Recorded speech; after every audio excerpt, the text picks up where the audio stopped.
En nuestro último programa examinamos la autoridad del cuerno pequeño para cambiar la ley de Dios. El capítulo 7 de Daniel muestra la salida de este cuerno pequeño de las cenizas del Imperio Romano. Gradualmente adquirió poder e influencia, automáticamente al principio y más tarde deliberada e intencionalmente. Trágicamente, ese poder se usó para desafiar la autoridad de la Escritura, particularmente el mandamiento sobre el día de reposo. Mientras que los cristianos primitivos guardaron el séptimo día de acuerdo a la Escritura, los cristianos de los siglos subsiguientes adoraron en domingo. La historia registra que estos cristianos cambiaron el día de adoración para desasociarse de los judíos y facilitar que los adoradores del sol pudieran hacer fácilmente la transición al cristianismo. Pero no se dieron cuenta que este cambio precipitó una crisis de lealtad. Una crisis que Daniel había anticipado claramente cuando escribió las palabras de su profecía.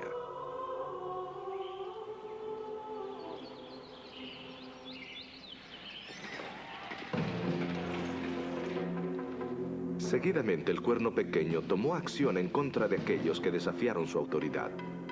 Bajo el Papa Inocente III y otros que le siguieron, muchos grupos minoritarios fueron perseguidos y muertos por su fe. En este episodio nos movemos a los capítulos 8 y 9 de Daniel y desenmarañamos una de las profecías más extraordinarias. Es una profecía que se extiende por un periodo de 2300 años. En esta visión, Daniel vio un carnero con dos cuernos parado junto a un río. El carnero acometía contra el poniente, el norte y el sur, y ninguna bestia podía resistirle. Entonces Daniel vio un macho cabrío con un cuerno entre sus ojos. Vino corriendo desde el poniente y atacó al carnero. La fuerza de su ataque fue tan grande que los cuernos del carnero quedaron destruidos y fue pisoteado en la tierra. Pero en el pináculo de su poder, el gran cuerno del macho cabrío fue quebrantado y salieron en su lugar 4 cuernos pequeños. De esos 4 cuernos salió otro cuerno que comenzó muy pequeño, pero que se convirtió en un poder que dominó toda la tierra. Un sueño extraño y misterioso. Pero ¿a quién representaban el carnero y el macho cabrío? ¿Y a quién representaba el cuerno pequeño que salió de los 4 cuernos? ¿Y cuál es el significado de los 2300 días? En este capítulo llegamos al pináculo del mensaje del libro de Daniel. La profecía se extiende hasta nuestros días, hoy, y predice un evento que transpira ahora mismo en las cortes del cielo. Un evento que nos indica claramente que vivimos justo antes del fin de la historia. Así que escuchemos a Alejandro Bullón en La profecía de tiempo más larga de Daniel.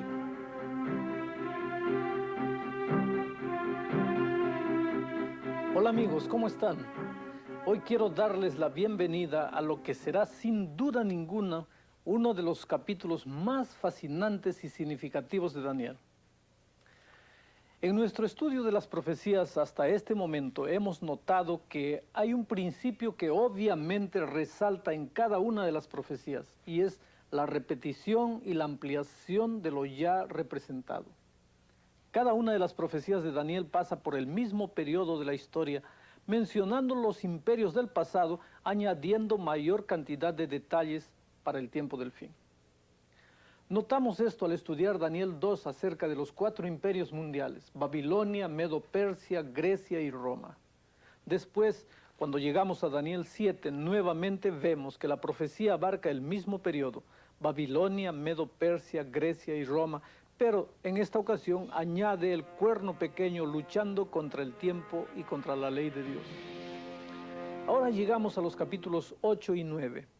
Y notaremos que estas profecías repasan la misma historia, Medo-Persia, Grecia, Roma y el cuerno pequeño. El punto central de Daniel 8 y 9 es cómo Dios pondrá fin al poder del cuerno pequeño. Bueno, abramos nuestras Biblias y nos encontraremos con 2 animales, un carnero y un macho cabrío. El comienzo de este capítulo explica que la profecía fue dada a Daniel en el 3er año del rey Belsasar. Esto fue justamente al final del dominio mundial de Babilonia. Así que nos es sorprendente notar que la primera bestia vista se refiere al poder que conquistó a Babilonia. Vamos a leer el texto. Alcé mis ojos y miré, y he aquí un carnero que estaba delante del río, el cual tenía 2 cuernos, y aunque eran altos, uno era más alto que el otro, y el más alto subió a la postre. Vi que el carnero hería con los cuernos al poniente, al norte y al mediodía, y que ninguna bestia podía parar delante de él, ni había quien escapase de su mano, y hacía conforme a su voluntad y engrandecíase. Lo hermoso de este capítulo, amigos, es que el ángel le explica a Daniel lo que representan los símbolos. Note el versículo 20. Aquel carnero que viste que tenía cuernos son los reyes de Media y Persia. Ustedes ven, Daniel entonces ve un macho cabrío. Yo continúo leyendo el relato bíblico. Y estando yo considerando, he aquí un macho cabrío venía de la parte del poniente sobre la haz de toda la tierra, el cual no tocaba la tierra, y tenía aquel macho cabrío un cuerno notable entre sus ojos. El versículo 21 explica a quién representa el macho cabrío. Miren lo que dice. Y el macho cabrío es el rey de Grecia, y el cuerno grande que tenía entre sus ojos es el rey primero. Así que aquí tenemos evidencia clara que esta profecía sigue la misma secuencia de Daniel 2 y Daniel 7. Después de Medo-Persia viene Grecia. El primer gran rey de Grecia fue Alejandro el Grande. Ahora, de acuerdo a los versículos 6 y 7, Grecia conquistó a los medos y a los persas.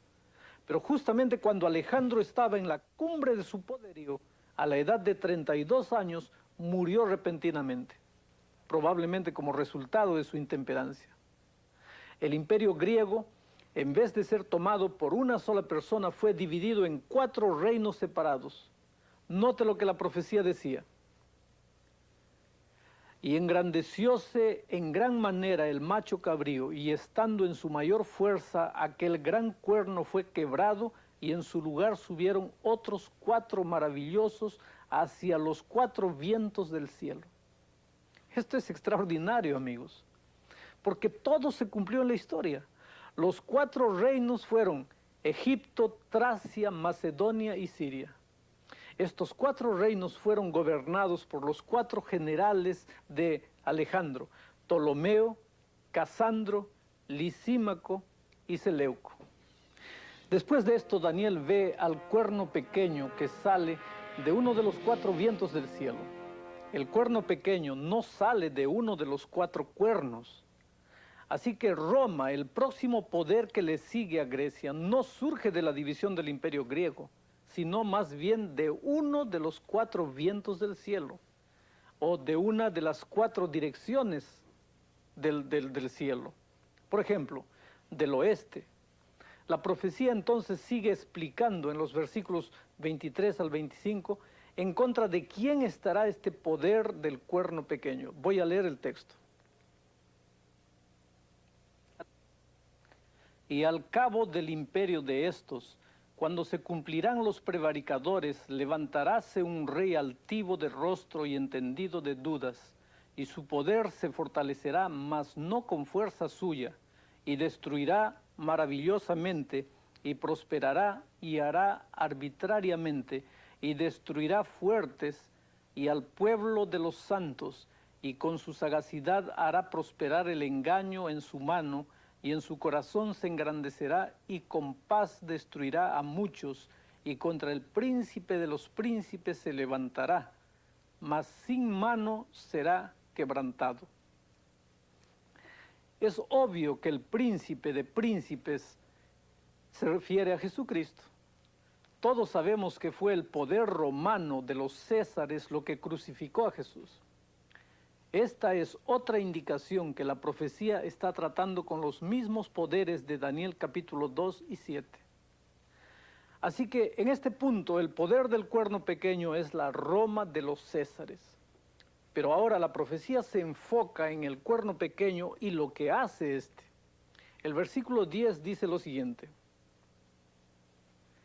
y engrandeciéndose hasta el ejército del cielo, y parte del ejército y de las estrellas se echó por tierra y los oyó. Los versículos 11 y 12 continúan diciendo lo siguiente.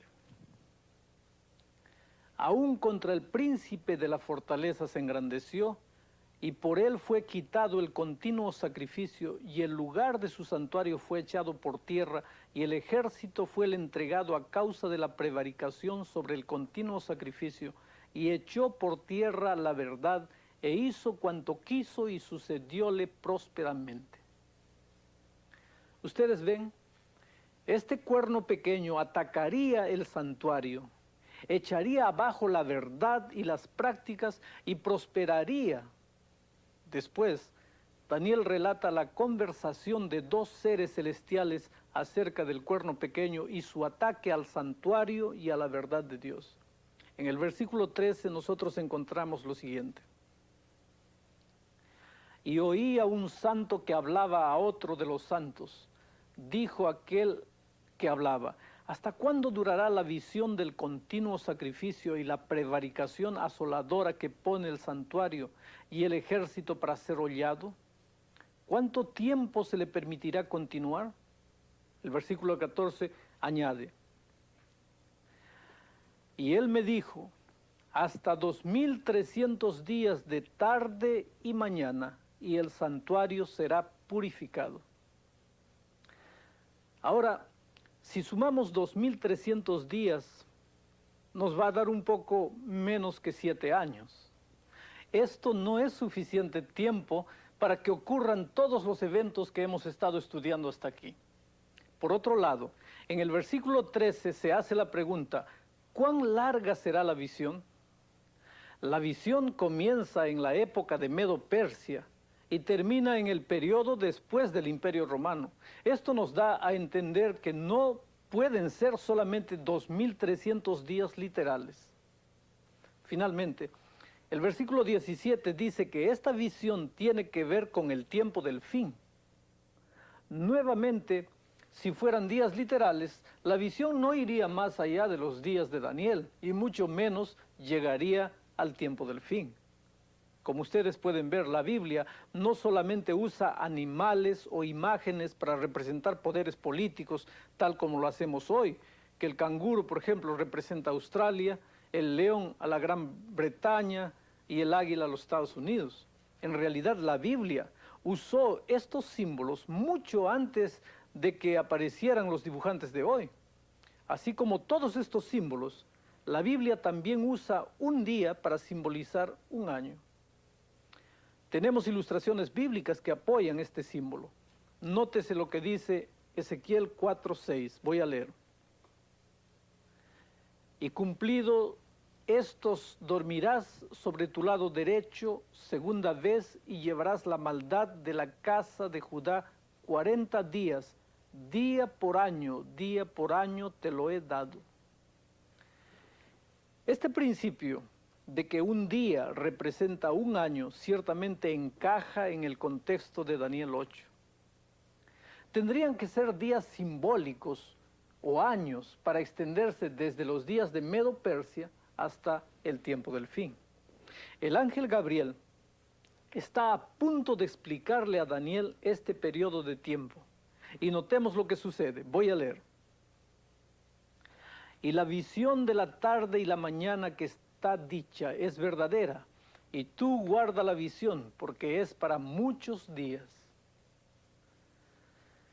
La única parte de la visión que no le ha sido explicada a Daniel es el periodo de tiempo. Y Gabriel comienza ahora a hacer esto, y notemos lo que le sucede a Daniel. Está escrito de esta manera. Y yo, Daniel, fui quebrantado y estuve enfermo algunos días, y cuando convalecí hice el negocio del rey, mas estaba espantado acerca de la visión y no había quien la entendiese. El texto nos muestra que Daniel se enfermó al ver todo lo que había hecho el poder del cuerno pequeño. Por lo tanto, Dios no le podía dar la interpretación de los 2300 años. Daniel 8 simplemente llega a la conclusión de que nadie entiende la visión. La primera parte acerca de los animales que representan las naciones de Medo-Persia y Grecia ya habían sido explicadas. Era el periodo de tiempo en la última parte de la visión lo que todavía no había sido explicado. Cuando llegamos al capítulo, encontramos que Daniel está estudiando la profecía de Jeremías de los 70 años de cautiverio con la esperanza de encontrar una clave para la interpretación de los 2300 días de Daniel 8:14. Daniel comienza a orar a Dios para que le ayude a entender. Confiesa sus pecados y los pecados de su pueblo con la esperanza de que Dios le dé la interpretación correcta. Ahora, mientras Daniel ora, note que el ángel Gabriel viene en respuesta a su oración. La Biblia lo relata de esta manera. Aún estaba hablando y orando y confesando mi pecado y el pecado de mi pueblo Israel, y derramaba mi ruego delante de Jehová mi Dios por el monte santo de mi Dios.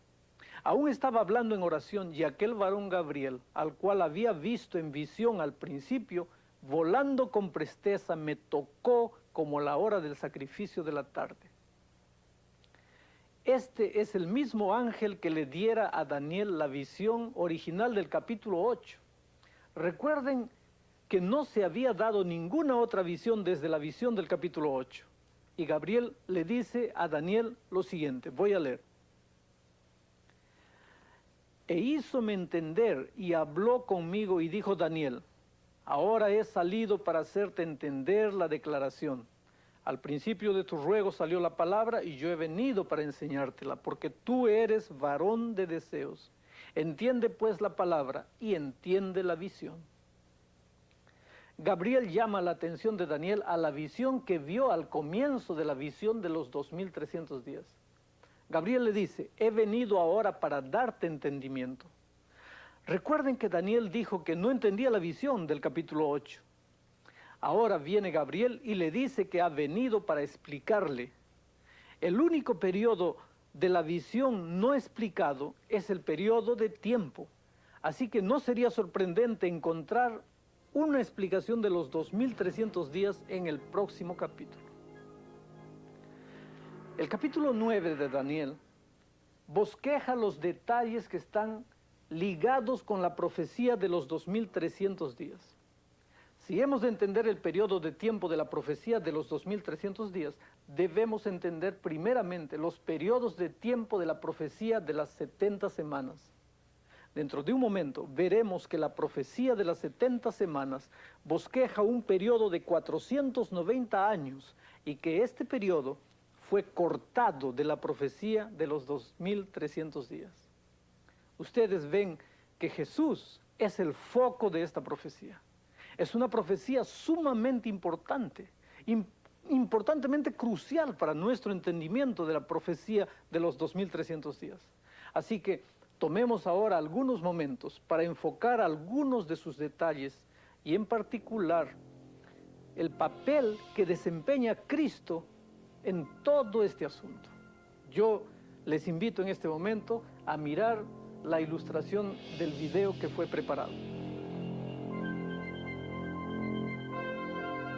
La profecía de las 70 semanas en Daniel 9 es extraordinaria. Comienza con la reconstrucción del templo judío en el año 457 y culmina en uno de los eventos más importantes de la historia, la muerte del Mesías. La última semana de este periodo, la 17ª, es el clímax de la profecía. El principio, la mitad y el final de la semana son particularmente significativos. Cada segmento representa eventos importantes asociados con la vida de Jesucristo y su rechazo como el Mesías por su propio pueblo.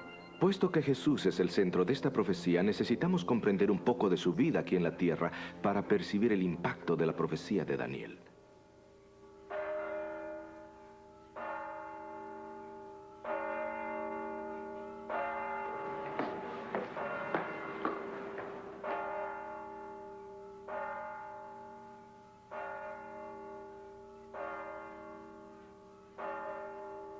Jesús nació en Belén por el año 4 antes de la era cristiana, durante el reinado de Augusto César y Herodes el Grande. Muy temprano en su niñez, Jesús dejó esta región y se dirigió al norte hacia Galilea.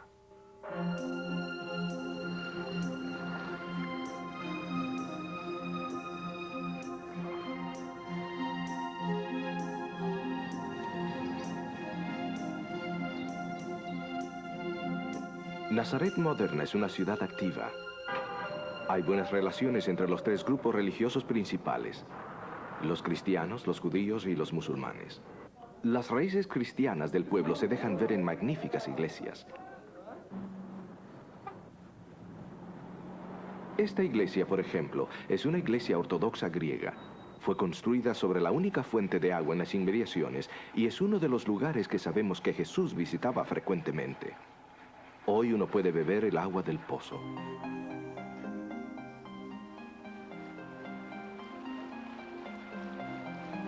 A la edad de 30 años, Jesús comenzó su ministerio público al ser bautizado por Juan el Bautista aquí en el río Jordán. Corría el año 27 y era el 15º del reinado de Tiberio César. Este evento fue predicho por la profecía de Daniel. Era el comienzo de la 17ª semana. Al comienzo de su ministerio público, Jesús se mudó a la ciudad de Capernaum, a orillas del lago. Capernaum era más grande y próspera que Nazaret. Jesús usaba esta ciudad como base y probablemente se quedaba en la casa de Pedro y su familia. Aquí se encuentran las ruinas de la sinagoga de Capernaum. Jesús asistía regularmente para adorar en la sinagoga cada sábado y enseñaba allí ocasionalmente. Esta sinagoga fue construida más tarde, pero probablemente fue construida sobre los cimientos de la sinagoga en la que enseñó Jesús.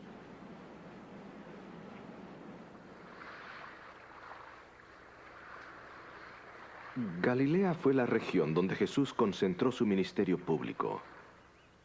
Por estos lugares sanaba a los enfermos y le predicaba a todos aquellos que venían a escucharlo.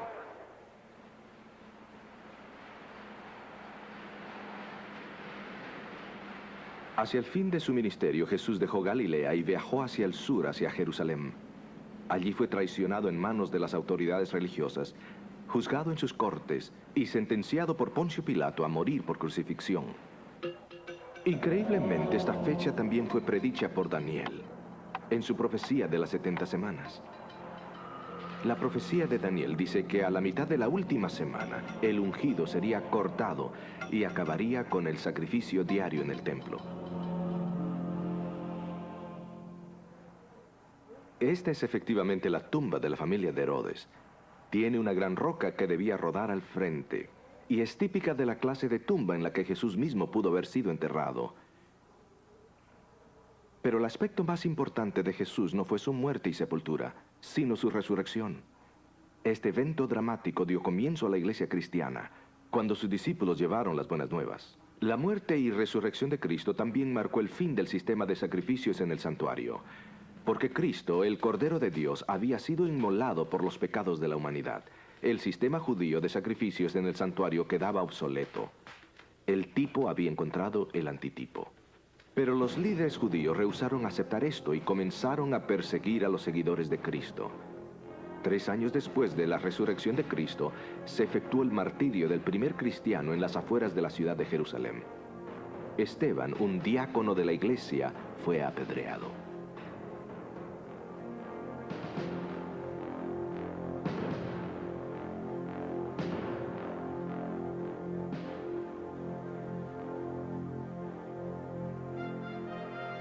El apedreamiento de Esteban marcó el final de la profecía de las 70 semanas. También marcó el rechazo de Israel como pueblo elegido de Dios. Su renuncia a reconocer a Jesús como el Mesías y la persecución de sus seguidores llevó a la nación a un final terrible. En el año 70, Tito, el general romano, destruyó completamente la ciudad, matando a miles de judíos y desmantelando el templo. Nunca fue reconstruido. Todo lo que queda hoy en día son las grandes piedras que una vez fueron los cimientos del muro exterior. Se la conoce adecuadamente como el Muro de los Lamentos.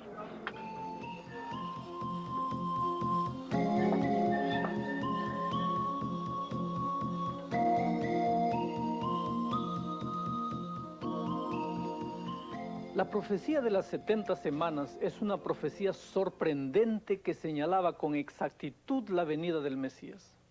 En esta profecía, la que ahora nos permite juntar todas las piezas de manera que podemos encontrar el punto de partida de la profecía de los 2300 días, lo que nos aclara la vida y la muerte de Jesús. Ahora, en el capítulo 9, versículo 23, se le dice a Daniel que considere la visión de los 2300 días. Entonces el versículo 24 dice que las 70 semanas son determinadas o cortadas de los 2300 días para el pueblo judío. Ahora, 70 semanas son 490 días. Y recordando el principio bíblico de que un día representa un año, representaría 490 años. Ustedes recordarán que en este momento el pueblo de Dios, los judíos, estaban en cautividad. Dios les da la seguridad de que les va a dar otra oportunidad, otros 490 años para regresar y entregarse a Cristo. Pero todavía no tenemos un punto de partida. ¿Cómo es que comienza la profecía? Notemos el siguiente versículo que nos da el punto de partida de los 2300 años y también de la profecía de los 490 años. Voy a leer el texto. Sepas pues y entiendas que desde la salida de la palabra para restaurar y edificar a Jerusalén hasta el Mesías príncipe habrá 7 semanas y 62 semanas, y tornaráse a edificar la plaza y el muro en tiempos angustiosos. El mandamiento para restaurar y reconstruir a Jerusalén fue dado por el rey persa Artajerjes en el año 457 a.C. Después que encontramos el punto de partida, que es este, es muy fácil encontrar el resto. Veamos nuevamente el versículo 25. Declara que desde que sale el decreto para restaurar y reconstruir a Jerusalén hasta la venida del Mesías príncipe, habría 7 más 62 semanas, o sea, 69 semanas, que usando el simbolismo profético día por año nos daría 483 años. Recuerden que cuando se dio esta profecía, Jerusalén todavía se encontraba en ruinas y se daría un decreto para restaurar y reconstruir Jerusalén. Así que si sumamos 483 años al año 457, nos llevará hasta el año cuando Jesús se convirtió en nuestro Mesías. El decreto original fue dado en el otoño de ese año, el 457 a.C., lo cual quiere decir que necesitamos añadirle al año 26 después de Cristo el otoño, lo que nos lleva hasta el año siguiente, el 27 después de Cristo. Ahora, ¿en qué año llegó Jesús a ser el Mesías? Bueno, Mesías es la palabra hebrea que significa el ungido. Jesús fue ungido en el momento de su bautismo. Esto explica por qué Jesús no predicó un sermón ni sanó a nadie hasta después de su bautismo, o sea, de su ungimiento. Es muy significativo que en cuanto Jesús es bautizado al salir del río Jordán con la ropa todavía goteando del agua de su bautismo, Jesús anuncia: el tiempo se ha cumplido. La lectura de este pasaje indica que esta declaración fue hecha por lo menos 6 semanas después del bautismo de Jesús, después de haber pasado 40 días en el desierto tentado por Satanás y después del encarcelamiento de Juan. El gran reloj profético había marcado la hora y Jesús ahora aparece en la escena para el bautismo. Daniel había predicho siglos antes que él aparecería. Es interesante notar que de acuerdo a Lucas 3:1, el bautismo de Jesús ocurrió en el año 15 del reinado de Tiberio César, lo cual nos trae justamente al año 27 después de Cristo. Al regresar a la profecía, el siguiente versículo dice que al Mesías le sería quitada la vida, pero no por sí mismo. Como ven, La Biblia no solamente predijo el bautismo de Jesús, sino también predijo su muerte. Pero Él no moriría de una muerte común como la nuestra. Él sería cortado, pero no por sí mismo, como dice el versículo. En otras palabras, moriría una muerte de sustitución. En el versículo 27 se nos dice que el Mesías confirmaría el pacto con los judíos durante una semana. Una semana son 7 días o 7 años. 7 años sumado al año 27 después de Cristo nos trae al año 34 después de Cristo. Durante este periodo de 7 años, el Evangelio debe ser confirmado a los judíos. Entonces, a la mitad de este periodo de 7 años, o después de 3 años y medio, algo ocurriría que haría que cesara el sacrificio y la ofrenda. En otras palabras, algo iba a ocurrir que pondría fin a todo el sistema de sacrificios. Esto sucedió con la muerte de Cristo. Este evento ocurrió en la primavera del año 31 después de Cristo. Mientras Jesús colgaba de la cruz, la cortina del templo fue rasgado desde arriba hasta abajo. Fue rasgada por manos divinas, indicando que el santuario terrenal, con su sistema de sacrificios, había llegado a su fin. Durante los próximos 3 años y medio, los discípulos, después del día del Pentecostés, predicaron y trabajaron mayormente en favor de la nación judía. Sin embargo, en el año 34 después de Cristo, la nación judía selló su rechazo del Evangelio con el apedreamiento de Esteban. En ese momento, la persecución de los cristianos y por consiguiente fueron esparcidos por todas partes, llevando así las buenas nuevas del Salvador resucitado a todas partes. La fecha de este evento fue el 34 después de Cristo, exactamente como lo había bosquejado la profecía de Daniel 8 y 9, varios siglos antes. La última parte del periodo de tiempo no es difícil de averiguar.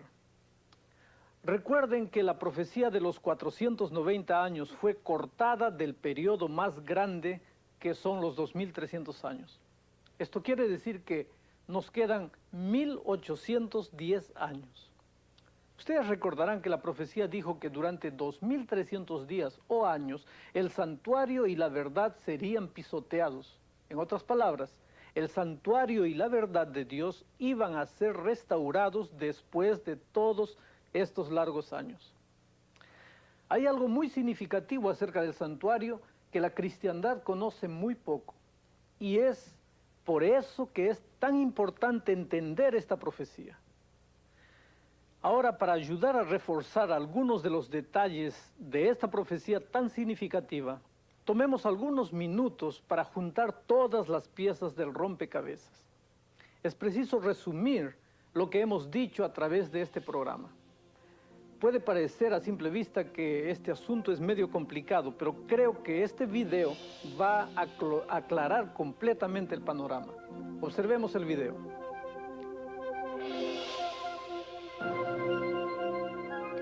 Para comprender la profecía de los 2300 días nos basamos en 2 principios claves.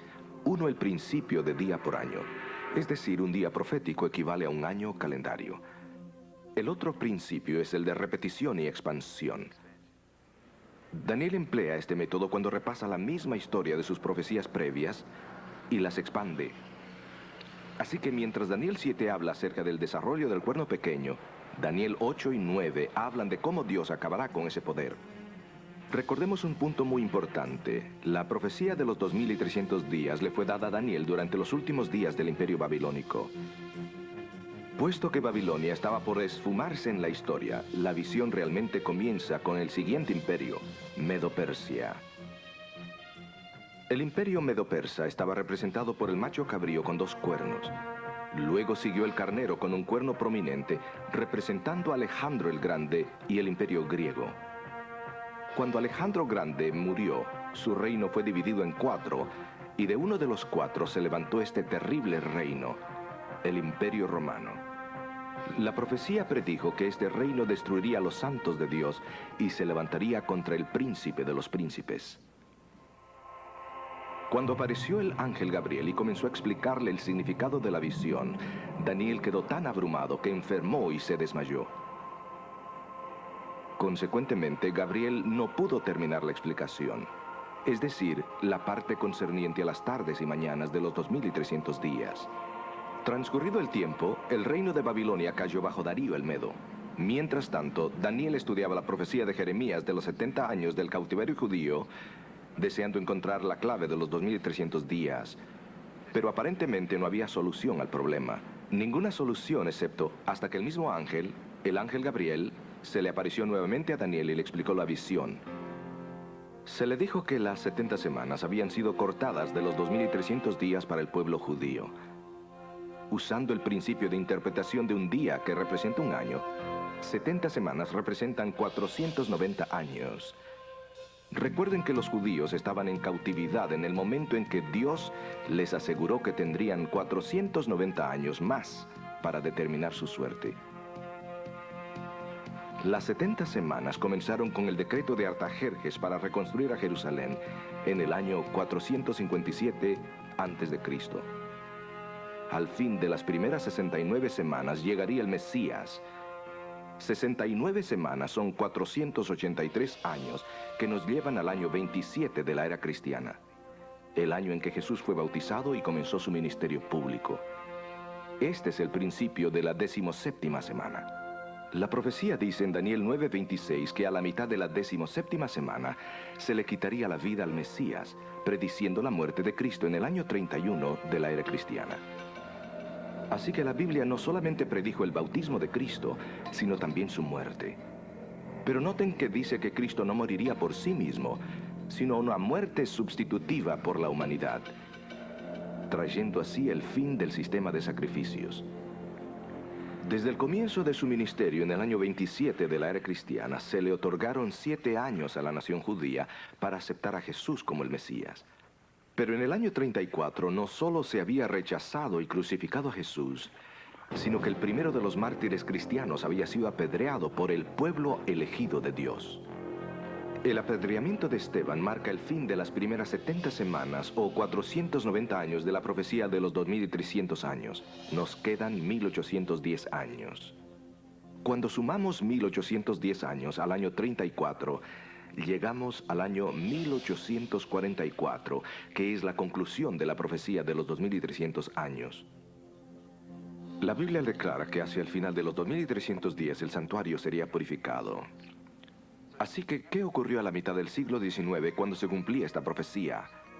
Para responder a esa pregunta hay que saber más del santuario, y ese será el estudio de nuestro próximo episodio.